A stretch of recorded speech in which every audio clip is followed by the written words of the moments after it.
पर मेरे साथ है। सर नमस्कार। नमस्कार सर। बताइए किस स्टॉक पे खरीदारी कर रखी है, किस भाव पर? मैंने अडानी पावर ले रखी है, 877 पीस है मेरे पास। 670 रुपए के समथिंग ले रखी है, 670 रुपए हाथ में। ओके, अब बताइएगा कितना आप इसमें और रुकना चाहते हैं? मैं तो 2 महीने के लिए लिया था, लेकिन देख रहा हूँ रेट कम होते जा रहा है इसका। ऑलराइट, विनोद बताइएगा, यहाँ पर 1.3 बिलियन स्टेक सेल को लेकर भी अगले हफ्ते से उम्मीद है कि इसकी शुरुआत हो जाएगी। अब 2 महीने के लिए लिया था इन्होंने, लेकिन उसके बाद काफ़ी रेंज बाउंड मूवमेंट दिखाई दे रही है जहाँ तक कीमतों की बात है स्टॉक की। क्या कहेंगे आप, इनको फिलहाल क्या रणनीति अपनी बनानी चाहिए? लगातार 5 दिनों में देखें तो लगभग 4% तो टूट ही चुका है, 1 महीने में भी हम देख रहे हैं कि कुछ खास मूवमेंट नहीं है। मुझे लगता है कि नियर टर्म में थोड़ा सा स्टॉक में प्रेशर आ सकता है because of all these things, लेकिन मुझे लगता है कि अगर इनका थोड़ा सा नजरिया थोड़ा सा अगर मैं बोलूँ कि 1 साल का भी रहेगा तो ये स्टॉक अभी भी बेहतर रिटर्न करके दे सकता है। यहाँ से भी रीजन इज क्वाइट सिंपल, क्योंकि ये स्टॉक का अगर ओवरऑल देखे तो आउटलुक काफी बेटर है। लगभग 15.5 से 16 गीगावाट का ओवरऑल कंपनी की कैपेसिटी है और over the next couple of years ये डबल करने वाला है कैपेसिटी। जो अब जब डबल होता है तो सबसे बड़ी चीज होती है कि भाई उसका बैलेंस शीट सपोर्ट करता है कि नहीं, लेकिन इसका बैलेंस शीट देखे तो बैलेंस शीट भी बहुत सपोर्टिव है। चाहे आप debt equity point of view से देख लो या net debt to EBITDA point of view से देख लो, मुझे लगता है बैलेंस शीट काफी मजबूत दिखाई देता है कंपनी को, जिसके कारण मुझे नहीं लगता किसी प्रकार की प्रॉब्लम होगी।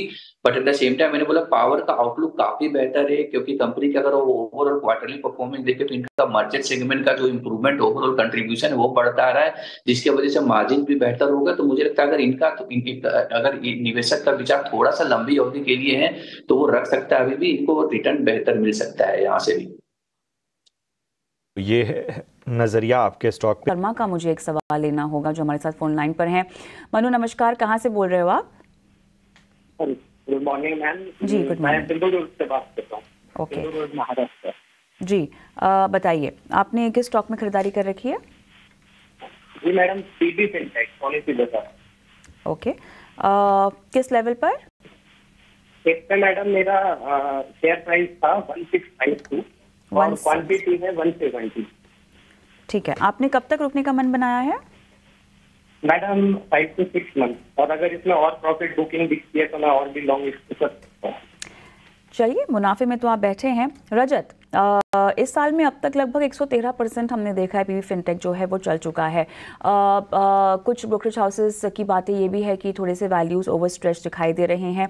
अब हेल्थ केयर को लेकर भी हम देख रहे हैं कि ये फ्रेंचाइज लेड एक्सपेंशन की ओर बढ़ता हुआ दिखाई दे रहा है काउंटर।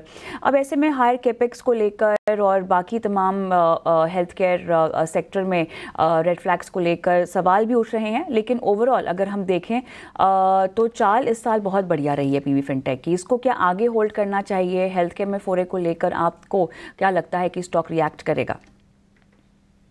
देखिए, आपने बिल्कुल सही कहा, क्योंकि ये एक काउंटर है जो कि जनवरी से लेके अभी तक ये अप ट्रेंड में चल रहा है और 50 डे मूविंग एवरेज को कई बार टेस्ट किया है, लेकिन उससे नीचे रुकता नहीं है, फिर ऊपर चला जाता है। अभी भी कुछ दिनों पहले 3-4 ट्रेडिंग सेशंस पहले ये ब्रिज किया था, नीचे क्लोज भी दिया था, फिर ऊपर चल दिया। तो मैं उनको बने रहने का ही सलाह दूंगा और अभी फिलहाल इसमें दोबारा निवेश मत कीजिए, क्योंकि थोड़ा ओवरस्ट्रेच वैल्यूएशन आपने तो कहा ही है, वो है। ये 1900 पार करने के बाद में फिर इसमें जोश और दिखाई देगा। 1900 पार करने के बाद में आप 2000 से 2050 का लेवल देख सकते हैं। Hold on to it. आपका स्टॉप लॉस अगर आपने लंबी अवधि के लिए सोच के रखे हैं तो 1600 के नीचे इसको क्लोज करने से तभी निकलने का सोचिएगा, नहीं तो ये आगे चल सकता है। ये एक स्टॉक है जिसमें काफी स्ट्रेंथ अभी भी है, वीकली चार्ट दिखने से भी वो स्ट्रेंथ क्लियरली नजर आ। बिल्कुल, तो ये है नजरिया पीबी फिनटेक पर और इन